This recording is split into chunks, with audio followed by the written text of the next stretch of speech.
What's up, everybody? Welcome into another edition of Crush City Territory. I'm Chandler Rome, joined by Tyler Stafford and Josh Reddick, who is answering fan mail. Tyler is in We're going between to work. address this really quick. If you send fan mail, send the tearaway strip. Daddy doesn't want to be licking your envelopes. Moving Put on. put that on a quote card.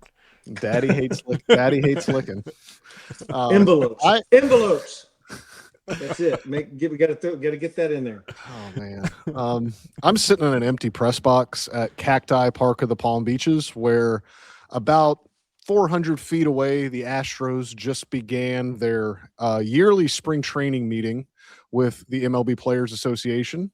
This one's going to carry a little more weight, given everything that is going to happen this offseason with the CBA, given that Bruce Meyer is now the lead of the union and not Tony Clark. Josh, you've been in those meetings before. They tend to go long. They tend to inspire some debate. What do you think's happening right now in the Astros clubhouse? I bet that thing started off hot, but like I know you and I talked about it. That thing's gonna last maybe 2 to 3 hours. Like Yeah. standard issue for these things when drama isn't hitting the fan, like is a standard hour and a half probably. But yeah, this one's going to spark some fire under some guys, and I'm going for like 2.5 hour minimum for the meeting day because there's a lot of stuff they have to cover. I mean, we don't have to announce it, all the stuff that's happened so far now, and then the stuff that's going to happen in the next 12 months. I mean, these guys have a lot to discuss. So I'd like to be a fly on the wall, but at the same time, I'm glad I'm not sitting in the locker room right now. Yeah, the Mets had their meeting, I believe, 2 days ago, and hearing from them, it went 2 hours. The Mets met for 2 hours with the union. So going to be a little while. So we have some time to sit down and talk about what has happened the last week or so at Astros camp. And I think the biggest news maybe that's come out is that the Astros will be down another reliever on opening day. Obviously, Josh Hader will not start the season with his bicep tendonitis, but this injury to Bennett Sousa sounds a little bit more serious. He injured his left oblique while fielding a swinging bunt during a Grapefruit League game about a week ago now. So he suffered the injury a week ago. From what it sounds like, he stayed in camp for the next 3 or 4 days, I think, to just let it calm down a little bit, see what was going on. They didn't want to rush to any conclusions. And then he traveled back to Houston. We're recording this on Friday. He traveled back to Houston on Thursday in order to see team doctors and see what's going on. But Joe Espada said on Thursday that he will be down for, quote, a while. Josh, obliques, they are not a quick injury. And if you're a left-handed pitcher like Bennett Sousa is and you injure your left oblique, it's not going to be anytime soon that he's back. So some more bad news for a bullpen that does have depth. Then they have options to cover this, but Bennett Sousa was going to throw leverage innings for this team, even if Josh Hader was in the bullpen. Without Josh Hader, Bennett Sousa's importance was magnified. So now they're down another leverage reliever, and they're going to have to see if this depth that they accrued in the offseason can come through for them. Yeah, well, anytime you talk about an oblique, they haven't announced what grade strain it is, 1, 2, or 3, correct? Have they announced No. anything like that? So, No. hey, man, I don't know where we're at in the medical department. All right. But I know I've strained both of mine, both grade 2s. Those were 4 to 6. The first one took me about 7 weeks to get back to full activity of playing. But obliques are no joke. The first 2 weeks you're just stuck doing nothing but ice and stem and the Mark Pro or the TENS unit, whatever you want to call it, sending those shock waves through, and then you thaw out. Guess what? Right back on the table doing it all over again for 2 weeks. So that's a shutdown injury where you're not doing anything. As we all know, baseball players use every bit of their oblique muscles and everything they do. So that's something he's got to get right to where he can't feel anything and just be able to throw 100% to get back in there. So we're looking at 4 to 6 for your average, could be more. Hopefully it's not too much over 2 months in the stretch that he's looking at right now, but he's got to make sure he's right because, like you said, this was a guy who was going to be your leverage guy with or without Josh Hader. It gets even more magnified because he is that lefty specialist that you needed in that 7th, 8th, even the 6th inning stretches for this ball club. So finding that person to be your high leverage guy when, gosh, I mean, 2 of your best, top 4 or 5 relievers aren't in the bullpen for whoever knows how long. So this just falls a little bit more on guys like Brian Abreu, like this guy is going to probably move up. I mean, that's a closer role that you lost from a vital guy. So then they have just a number and a plethora of guys who have to learn and figure out how to piece these outs together in these high leverage situations later in the ball game to bridge that road to Brian Abreu. Yeah, and I just want to point out Chandler's two big things that he was whining about all off season is that there's too many infielders and there's too many lefties in the bullpen. And Chandler has cursed the Astros. I think that is clear that with him fussing about all of this, now they have been solved because Chandler keeps cursing everything within the Astros. Care to comment? I'm going to curse you here in a little bit. Do it. Do it. I think, but I think that, Josh, one thing you said that it's a little bit, I don't want to say untrue, but the thing about Bennett Sousa and Steven Okert and Brian King that is really appealing to the Astros is all of them are platoon neutral. If you look at their splits against right-handed hitters and left-handed hitters, there's no negligible difference. Steven Okert and Brian King, I wrote this in my story yesterday.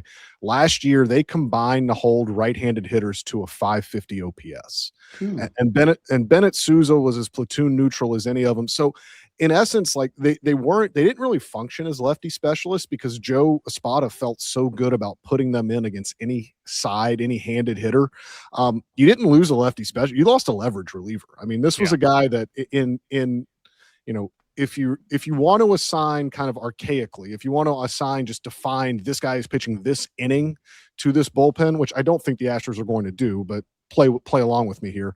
If Brian Abreu is your closer, Brian King probably profiled as your setup man before that, and then Bennett Sousa was probably your seventh inning guy, your fireman, your guy that you put in with 2 on and 1 out in the 6th inning and say get out of this, something like that. So that's a large void to fill.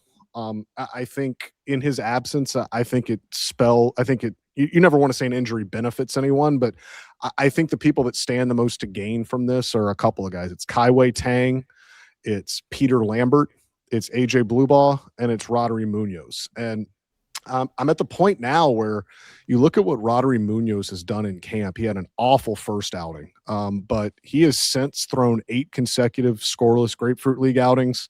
He's got 14 strikeouts and 1 walk in that time frame. Again, the roster thing with him is going to be a little bit inflexible. He's got to stay on the 26-man roster all year unless he goes on the injured list, or he's got to be offered back to the Reds because he's a Rule 5 pick. I think, if you're looking at solely just who stands to maybe get into a spot in Bennett Sousa's absence, I'd probably say this benefits Roddery Munoz because not only does it make it kind of clear that they have to carry him, it also, behind Brian Abreu, this team doesn't really have a ton of true right-handed leverage relief options. Aniel De Los Santos, we still don't know if he's going to be ready for opening day, but if he is ready for opening day, he'll obviously be one. But I think this paves the way for Roddery Munoz to make the team. And they've still got a decision to make on all 3 of Kaiwei Tang, AJ Bluebaugh, and Peter Lambert because they're stretching all 3 of these guys out as starters. They want them to be in the AAA rotation as depth, but you've seen Bluebaugh when he comes in from the bullpen, the velo plays up. It's 97, 98 as opposed to 93, 95. Kaiwei Tang has impressed this entire camp and missed bats this entire camp, which if you're going to be a reliever late in the game, you want a guy that can miss a ton of bats. Kaiwei Tang can do that. And then Peter Lambert got away from Colorado, started throwing his 4-seam up in the zone. They adjusted the way he's throwing his 2-seam. Stop me if you've heard all this before. And the Astros have turned him into something pretty good. And he's got an opt-out in his minor league deal in the next couple days. So the Astros are going to have to guarantee him a spot on the 40-man roster, or he can opt out and maybe go elsewhere. So I think this injury really does open the door for those guys. Is there anyone in particular out of that group, Tyler, that I know you've been watching every Grapefruit League game intently and listening to all? Is there anyone in that group that intrigues you? Yeah, I mean, Kaiwei Tang, like you said, has just been missing a ton of bats. We know that, Dana Brown was very excited to acquire him. I think he was going to factor into all of this anyway. I mean, before the injury, but I agree with you that now it's more of a leverage role, because you're right. Outside of Abreu and King, there's nobody in that bullpen that you're penciling in to this is the next guy up. It's just going to be whoever is up that day and whoever has been pitching good. And Kaiwei Tang has been pitching really well, and so I could definitely see him kind of carving out that 7th inning role, at least for the first month of the season, while Hader and Sousa are not available. Did you see any of them pitch when you were down here, Josh? I think I saw Tang for one outing. I think it was 1, 2, 3, to be honest. So from what I recall, I didn't get blue ball. He did. No, the other two I definitely didn't see, but I think blue ball went into the game I left on the Sunday. So I think I just missed him, but I'm always going to be on AJ Blue Ball's train. I mean, this guy, what I got to see him do, we all saw it last year. What he does is just spectacular. I don't understand why it doesn't transition to a starter role for him. Maybe it's in his brain, but I really like having that guy on the roster because he gives you so many options. Like if he's hot, he can give you that 7th inning that you need. If he's, not so hot, he can give you that long relief. And if you need him in a pinch, you throw him in a little start here and there. So I just like him, how well he's done and how many options he gives this ball club. Well, and yeah, the thing I think about with the go ahead, Chandler. No, you can go, Tyler. I was just gonna say that obviously the Astros would like to keep him stretched out and be available as a starter, but the major league team is what is the highest priority, and I think that's a guy that, especially after last season, you would trust and you would really rely on in the bullpen, and they don't have a lot of those guys right now that you feel very confident in losing, Sousa and Hader. So I certainly could see this being a decision point of, okay, we're going to let blue ball be in a more traditional relief role. And, if you need to stretch them out later, you can. But, we've talked about they've got 15 starters right now. And you don't have a lot that you can trust in the bullpen. And blue ball's already shown that he can do that. And the other thing too is Kaiwei Tang and AJ Blue Ball have minor league options left. So it's just because if they do open the season in the bullpen, that doesn't mean that is where they're destined to be for the next 7 months. Like if they get to a point where they've got other relievers performing well and they don't need these guys, or like if things settle out and they say, hey, it's probably more beneficial for one of these guys to go down to Sugarland, stretch back out and get in the rotation, they can very easily do that because they have options. That's what you don't have with Roddery Munoz, because if you put Roddery Munoz on the team, he's on the team and you can't get out of that unless he gets injured or unless you make up an injury and put him on the IL. He doesn't have options left. And if you decide you don't want him anymore, you have to offer him back to his other organization, the Reds. So, but nonetheless, I think Munoz has pitched well enough to merit serious consideration to be in this bullpen. So, and Bennett Sousa's injury only kind of reinforces that.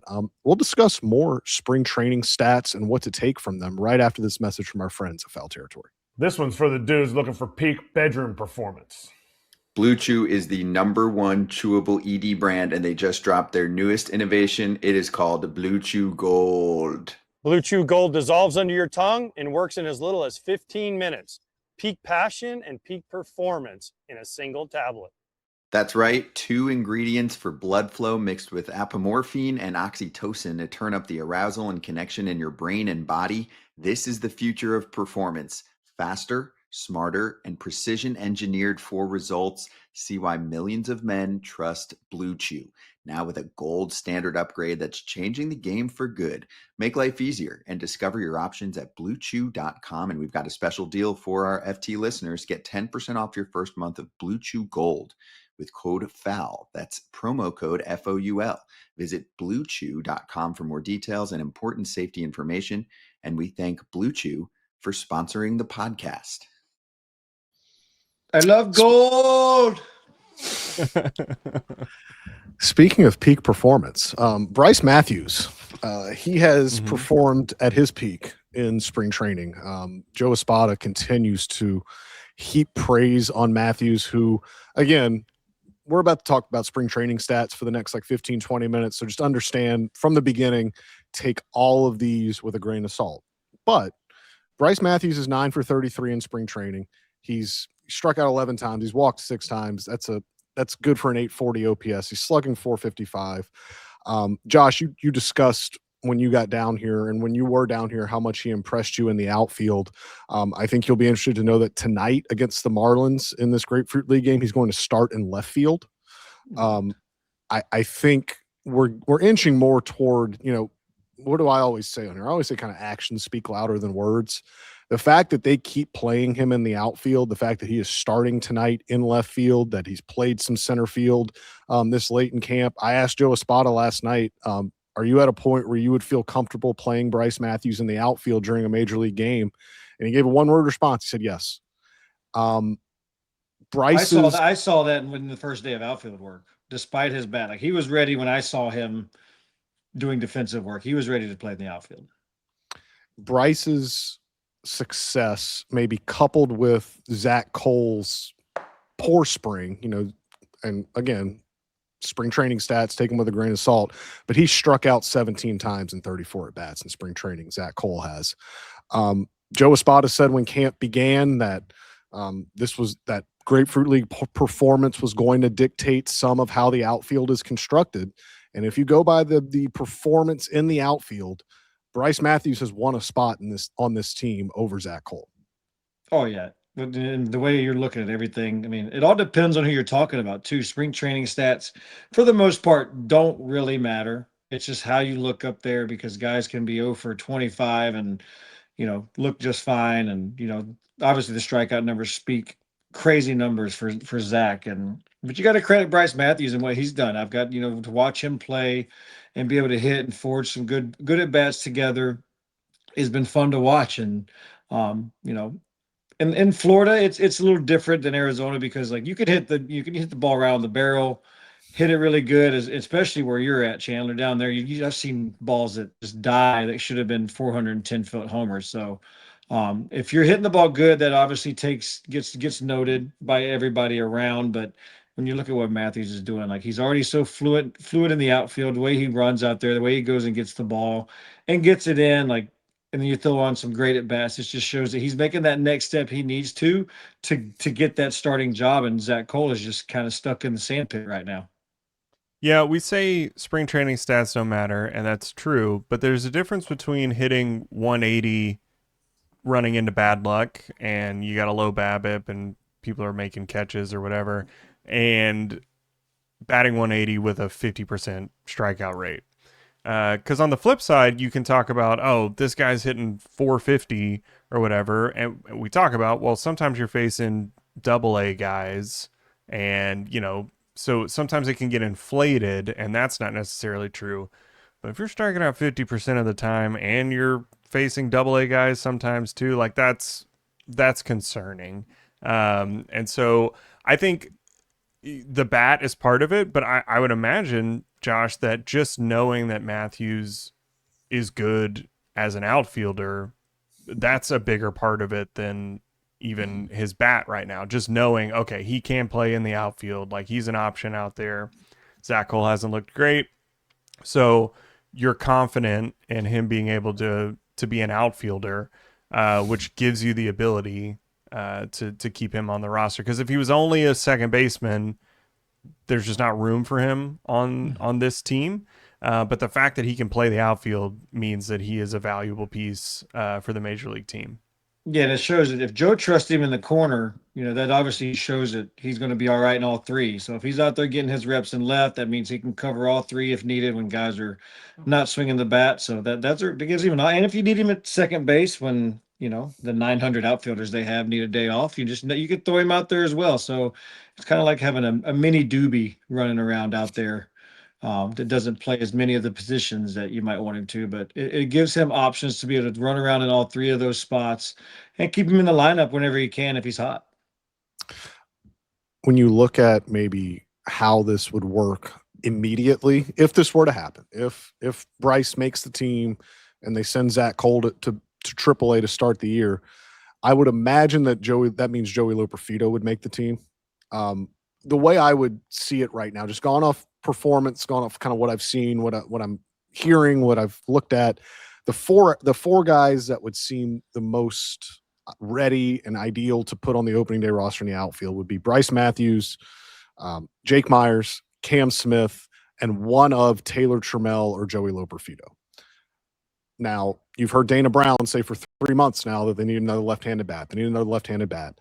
In that iteration, only Trammell and Loperfido hit left-handed. So you really, if you're only going to carry one of those guys, you'll only be carrying one. The Astros would probably face at least 3 left-handed starting pitchers in that first homestand. They're going to face Kikuchi at some point with the Angels.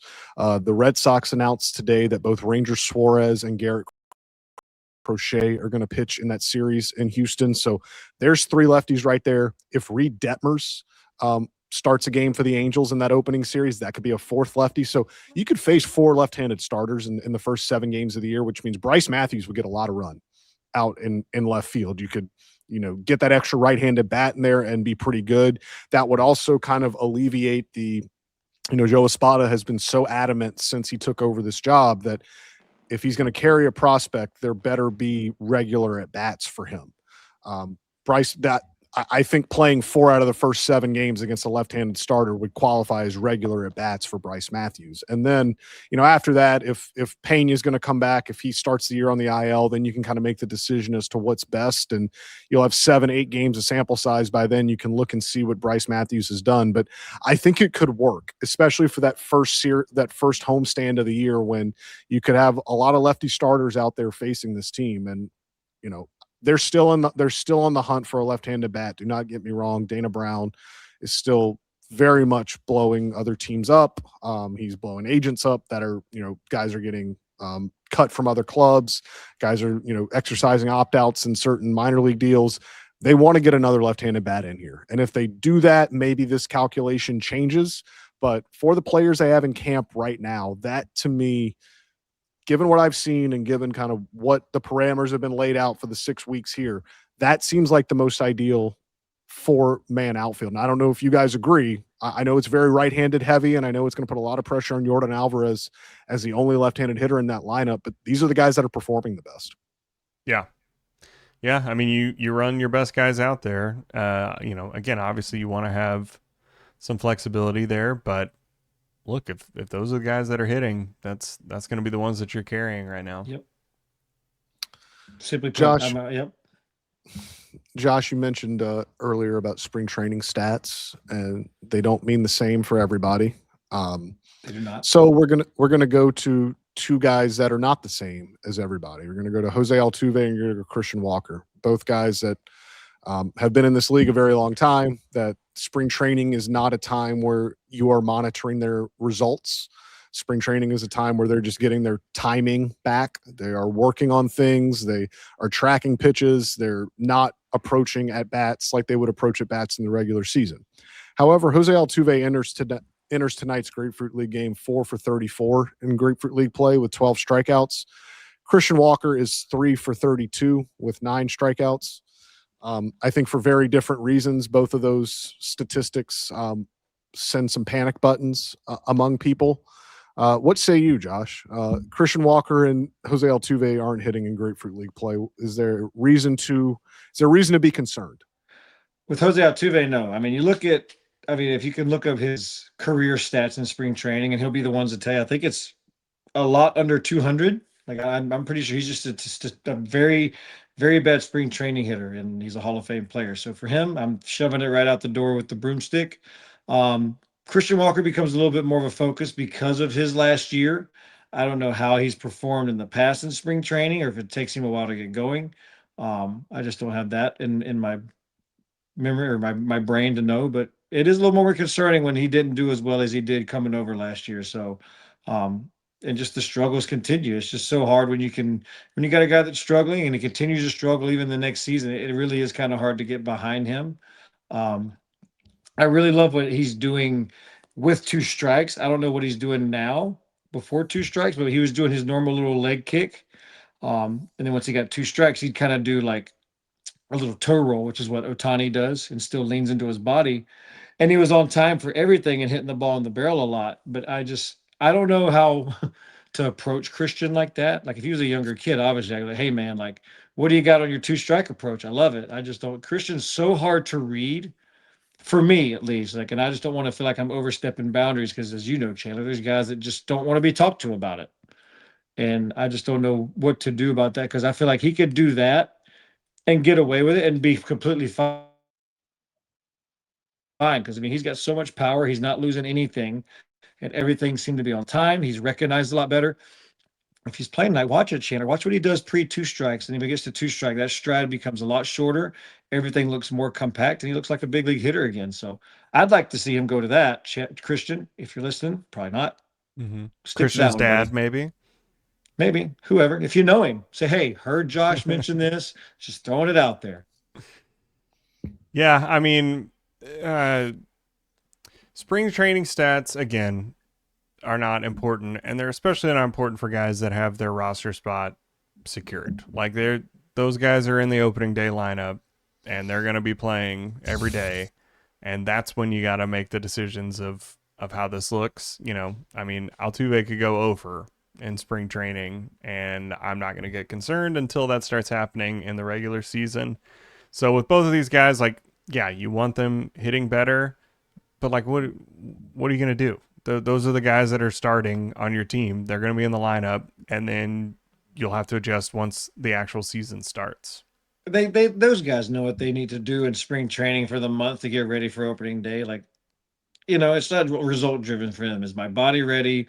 As long as I'm timing up everything, then I'm ready to step in the box against anybody on opening night. So that's all they're there for. Spring training's for pitchers anyway. It's never for the hitters. We're just here to occupy their time so they're ready for the season.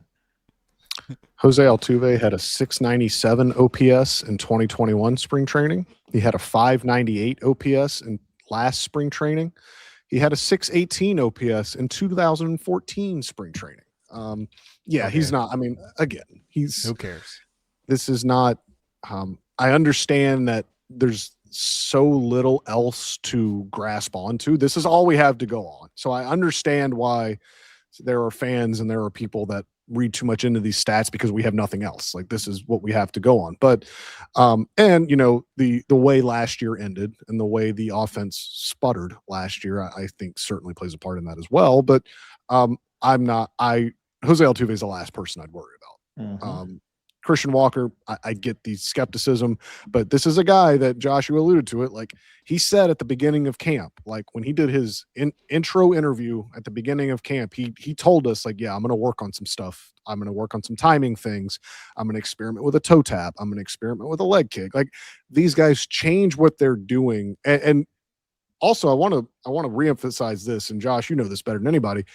What you see in Grapefruit League play, that is nowhere near the extent of at bats these guys are taking either. Like Christian Walker goes on the backfield and can face a minor league kid and just so he can work on some stuff. He's in live BPs working on things like the 50 or so at bats that get put on MLB.com under the stats page, or the 4 or 5 at bats you get to see whenever Space City Home Network airs a Grapefruit League game. Like that does not even begin to describe how many at bats these guys take in camp and how much they are working on different things. So be careful what you read. I understand the numbers are the numbers, and I get it. If Christian Walker on this first 7-game homestand for the Astros doesn't perform, everyone's going to look at the spring training numbers and say, I told you so, I told you so. But that's not really how it works. But I understand the skepticism, I guess. Put it in the mailbag. We'll answer your questions later. We'll talk about it. How about Team Venezuela? How about Omar Congrats Lopez? to them. Congrats to him. That's so awesome for him. Yeah. Team USA, you blew it. But congratulations to those guys. We know how cool and awesome that must have been for them, and for, Omar to come back to the clubhouse and be like, hey guys. And not only that, just, how happy Jose Altuve must be. Like, ha ha ha ha ha ha ha. Javier Bracamani too. Yep, Bracco. So yeah, good, all great. This is a great tournament and happy for him.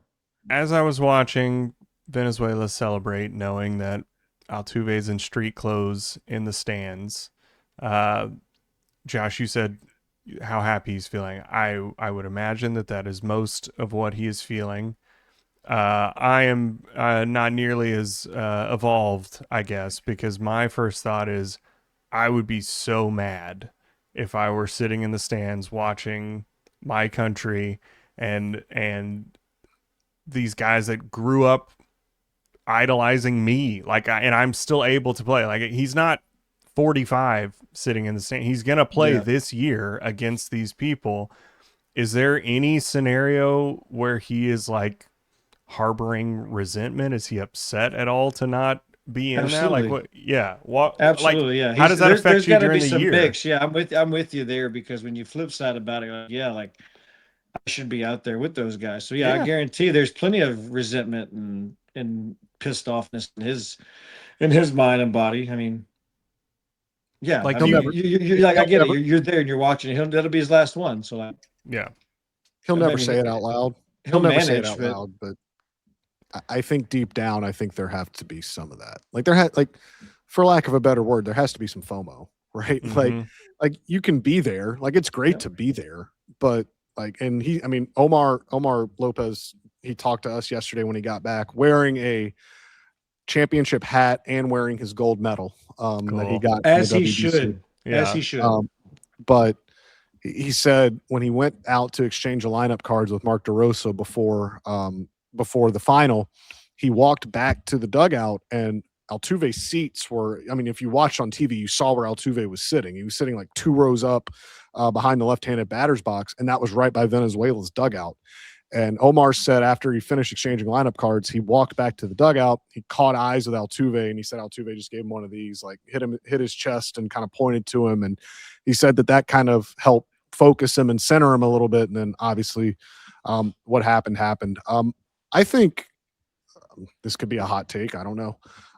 I think if you are anti WBC, I don't know how you watched not even just the championship game, but everything from pool play to the quarters, semis, and the champion.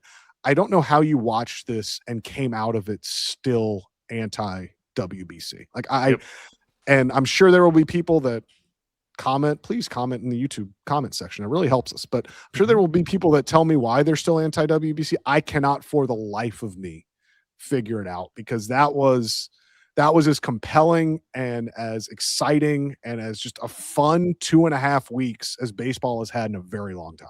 And I'll go ahead and tell you this. Don't even think about typing, well, I don't want my players to get hurt, because we're going to delete those emails and those comments.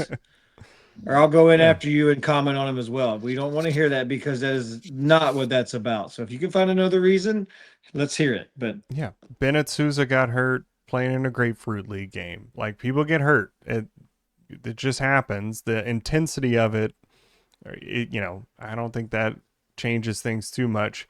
But the reason that I think anyone would be more pessimistic about the WBC is because you're American and baseball is American, or at least started, and so it doesn't mean as much to you, I guess, because this is just here. But I mean, think about what this means to Venezuela. Did y'all see the video of the guy watching it on like the tiny little like 5-inch screen on a chair in the street? And like, this means the world to these kind. It was huge. I saw the ratings of the final were higher than like the average of the last NBA finals. Like, this is massive. People are really into it, and it means so much to these players. Did you see what was the closer's name for Venezuela? Did you see him like Daniel tear up? Valencia. Yeah, tear up before throwing 100 past him at the end. I mean, yeah, it's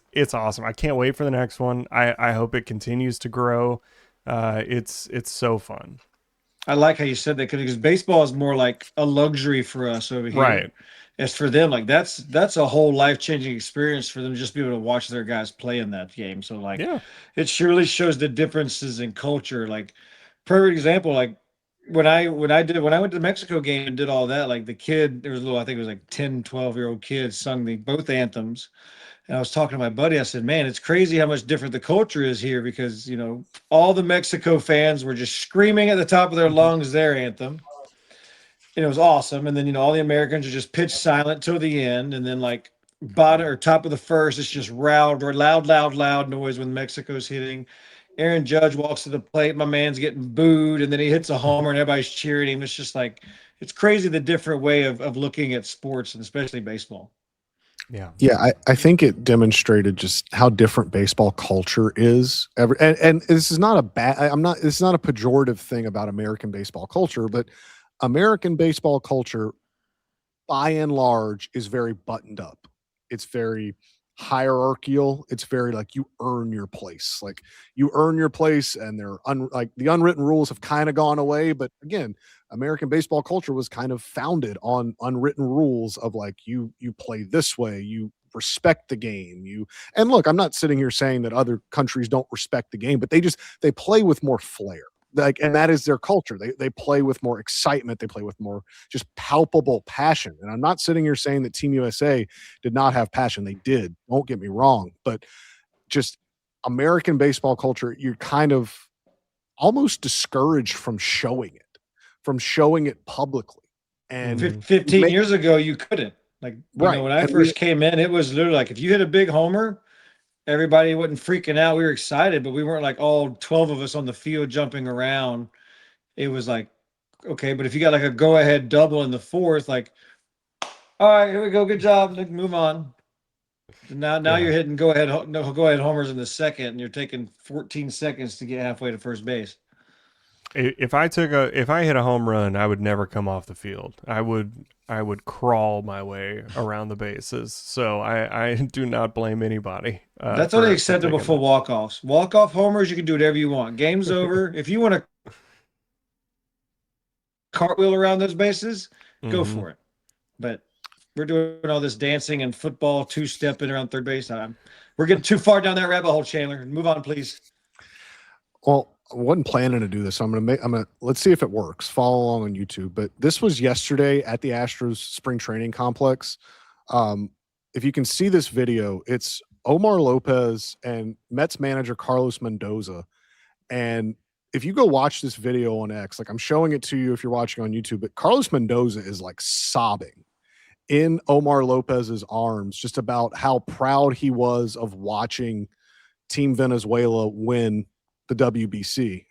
Carlos Mendoza was Omar Lopez's bench coach in the 2023 WBC, but now that he's managing the Mets, obviously he's got more responsibilities there, and he can't get away for 2-3 weeks to go help Omar out. But again, like I can't overemphasize just how meaningful this was to everyone in Venezuela.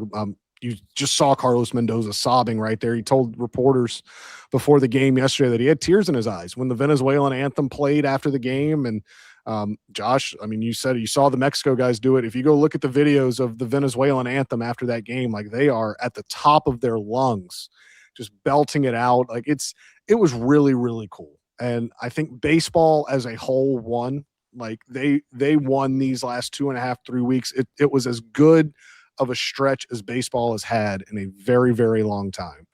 And you hope that in the clubhouse right now, about 400 feet away, that the MLBPA and the Astros and the 29 other teams are going to find a way to keep those good vibes rolling heading into this season and heading into the offseason. Only 2 more days left in spring training. We'll be back later this weekend to maybe give some final thoughts from West Palm Beach before heading back to Houston, where in some kind of surprising news, Tatsuya Imai is going to pitch the first exhibition game against the Sugarland Space Cowboys at Dyken Park on Monday. I didn't have a camera on the ticket sales people and the marketing people, but I imagine they were very happy when they found out that was going to happen, because there are going to be a lot more people at this Monday exhibition game against the Space Cowboys than I think they anticipated. So Tatsuya Imai will pitch that day. Probably means he'll make his first Astros start on that next Sunday or Monday against the Angels or the Red Sox. But rotation, we don't know yet. beyond Hunter Brown, but that's a good place to start. Until we know that, and until we meet again, you can follow me on X at Chandler_Rome. You can follow Tyler at Tyler C. Stafford. You can follow Josh at JRedDubDeuce. Please rate and review us on Apple and Spotify. Please like the YouTube video, like the YouTube page, subscribe to the YouTube page. That helps us out. We'll be back later this weekend to give you some final thoughts from West Palm Beach. But until then, we will talk to you soon. Bye.